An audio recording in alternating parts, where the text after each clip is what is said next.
Kwenu ninyi ambao mumeganda, yani wewe ukiangalia kabisa, wewe unaona mambo yako yameganda, unajaribu kuangalia katika kila maeneo ya maisha, unaona hapana, ni kama laana inakusumbua.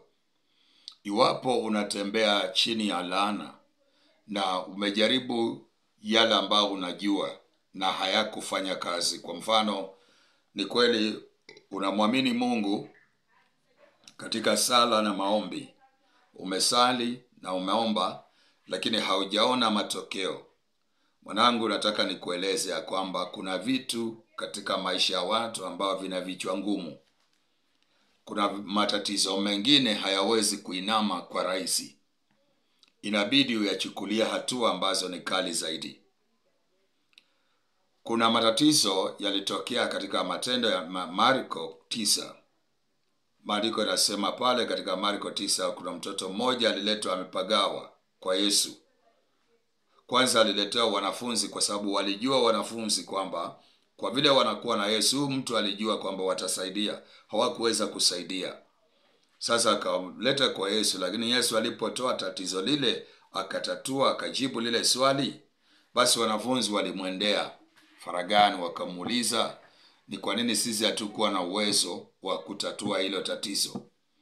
Bwana Yesu akawajibu akawaambia, ni kwa ajili ya upungufu wa imani yenu, lakini namna hii haitoki isipokuwa kwa kusali na kufunga na kuomba.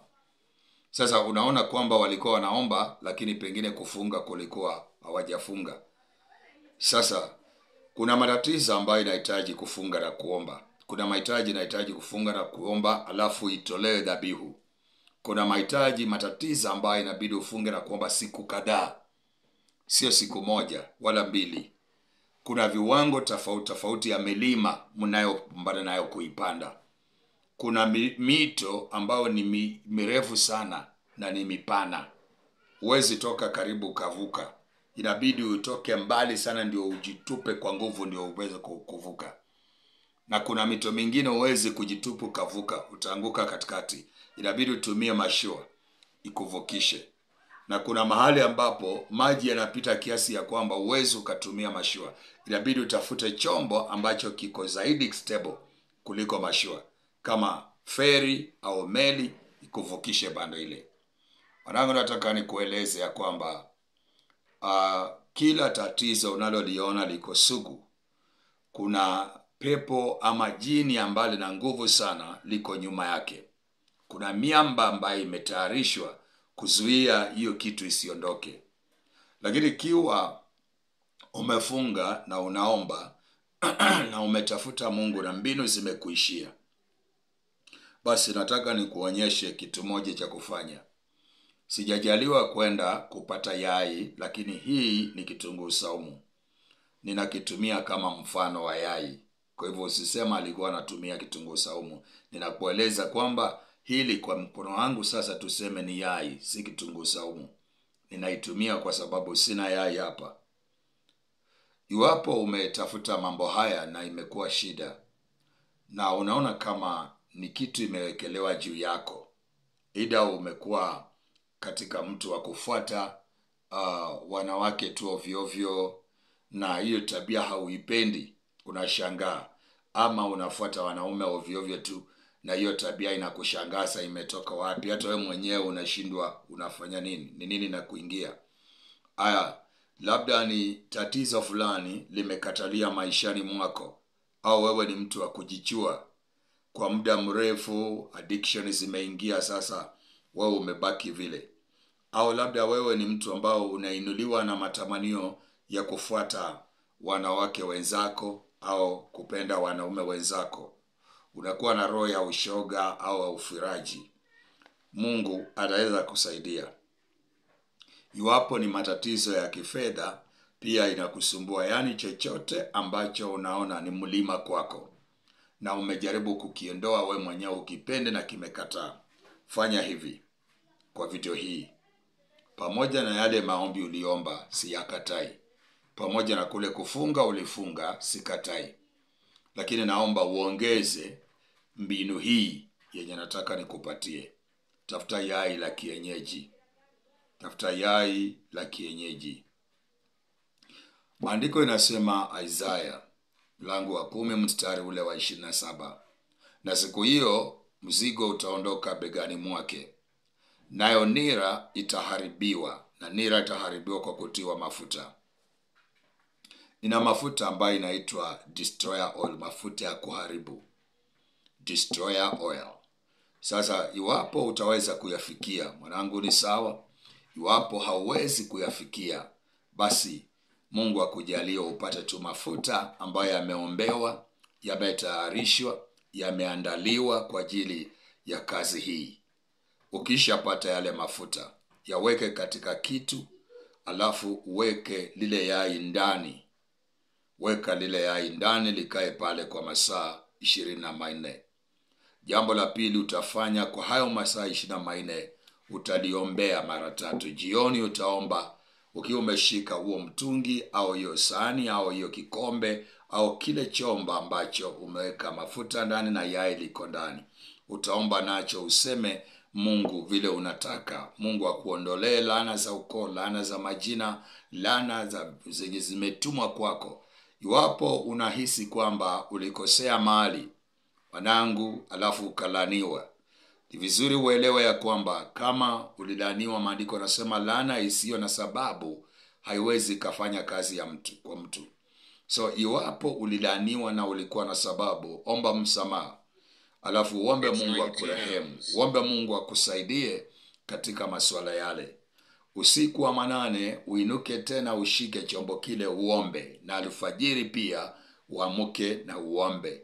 Kile chombo yai likae pale ndani kwa masaa 24. Baada ya masaa 24, nenda ukatoe nguo ukaende kuoga.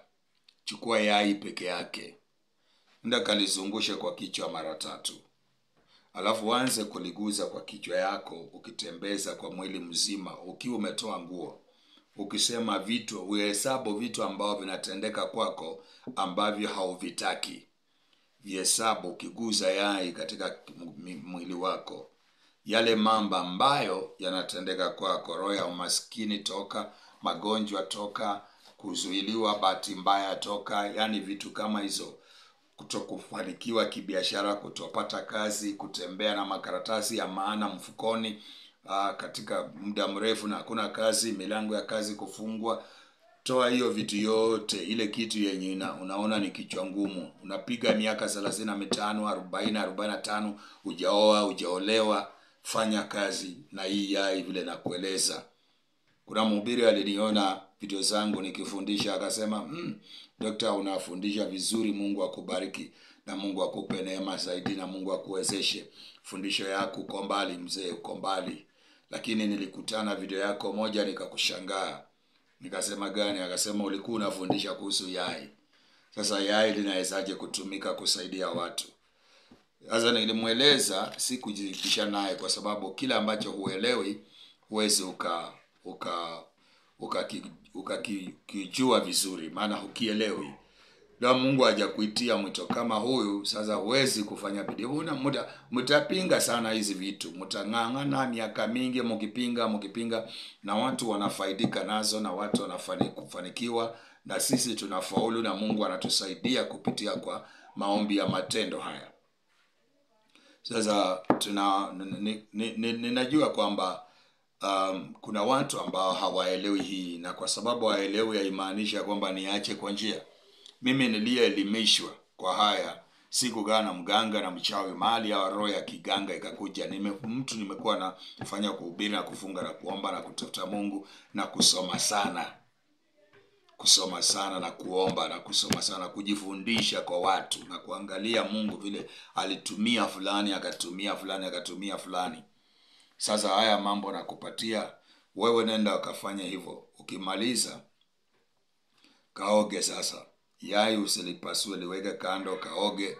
Ukishamaliza kuoga, basi chukua yai lako, nenda nje ya nyumba yako, nenda kalipasue. Umemaliza kuoga, umevaa nguo, nenda kalipasue nyuma ya nyumba au nje ya compound yako, kalipasue. wakaongee na kusema kama vile ili yanapaswa ndivyo hiki fulani kimepasuliwa, hichi fulani kimeondolewa, hichi fulani kimeondolewa. Taja vitu sugu ambavyo vinakusumbua. Maandiko yanasema kwa maneno ya kinywa chako utahesabiwa haki, kwa maneno ya kinywa chako utahukumiwa.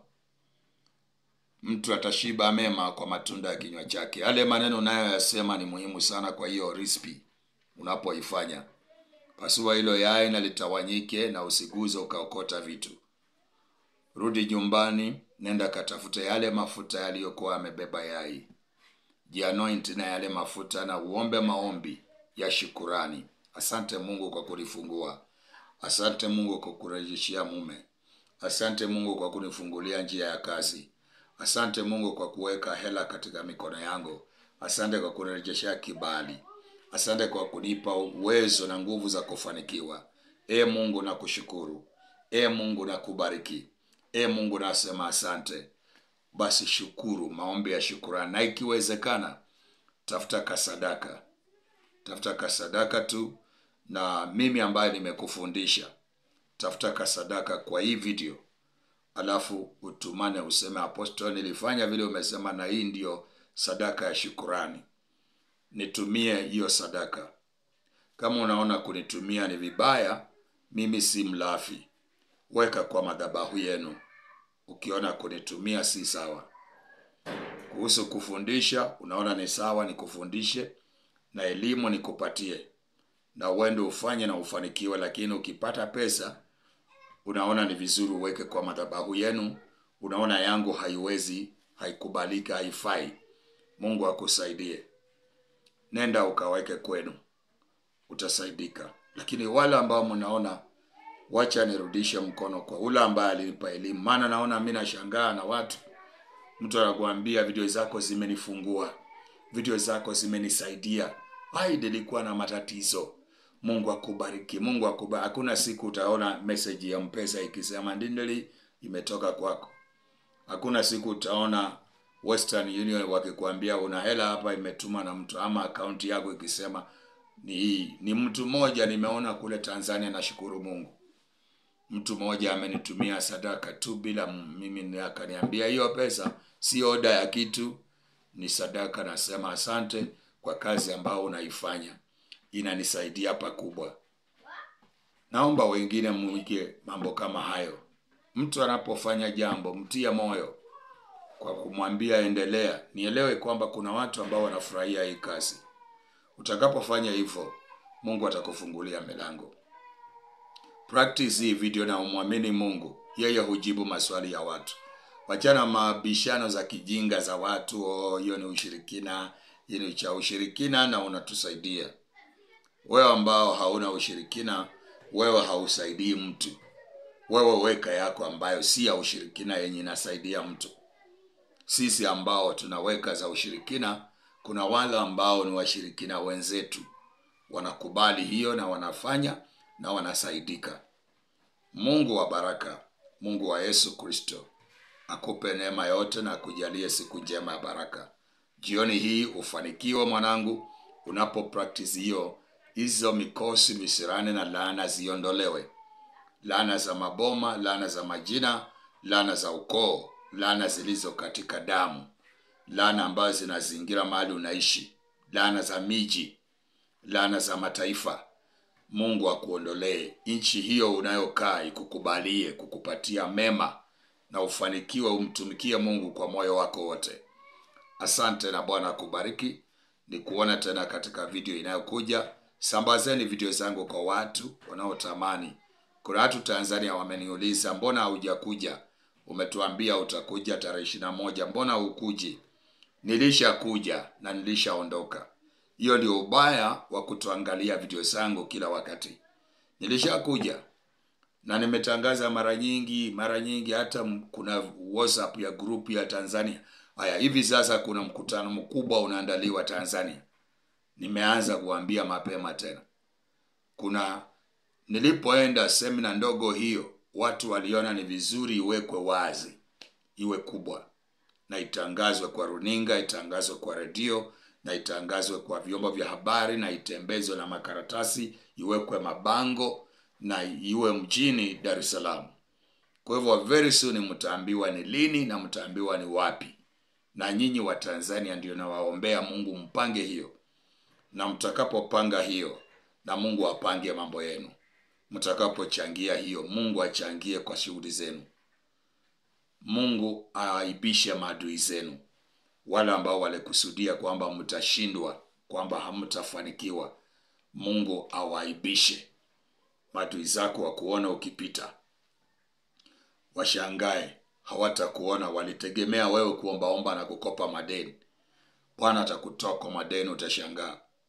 Utakuwa mmoja wa mabilionea katika nchi hiyo ya Tanzania. Bwana Yesu awabariki. Asante. Naomba Mungu nipate watu kama wale wako Tanzania, nipate hapa Nairobi.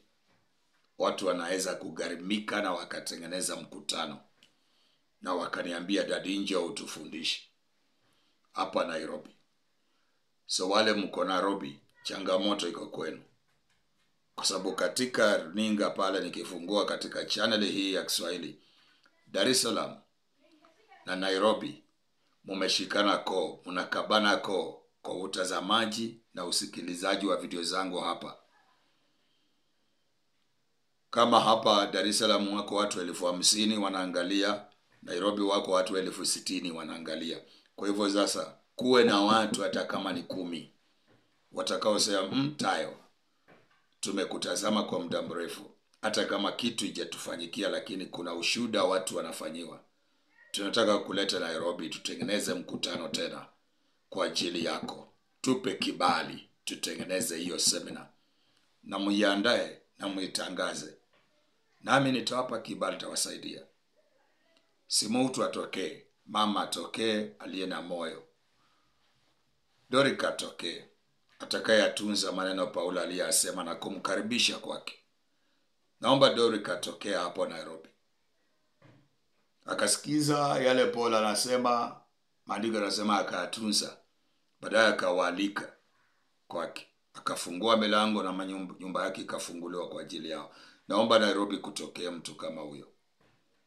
Maana hii Nairobi iko na wasikilizaji na wafuataji wengi wa Daktari Wilson Swahili. Mungu awabariki.